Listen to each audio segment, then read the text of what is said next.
ମୁଁ ମାର୍କେଟରୁ ଚିଙ୍ଗୁଡ଼ି ଆଣି ଦେଇଛି ଆଜି। ଚିଙ୍ଗୁଡ଼ି ଭଲ ଆଇଟମ୍ ବନେଇ ଦିଅ ଆଜି। ହଉ ଚିଙ୍ଗୁଡ଼ି ଗୋଟେ ଭଲ ଆଇଟମ୍ ବନେଇଦେବି ଖାଇବ।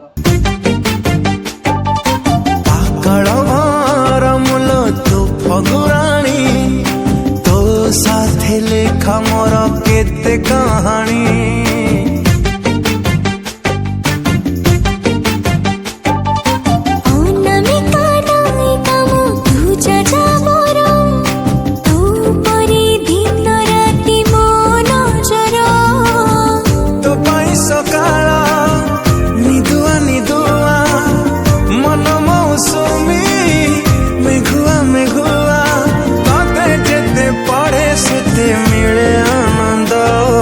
ଚିଙ୍ଗୁଡ଼ି ଡାଲମା ଖାଇକି କୁହ କେମିତି ହେଇଛି।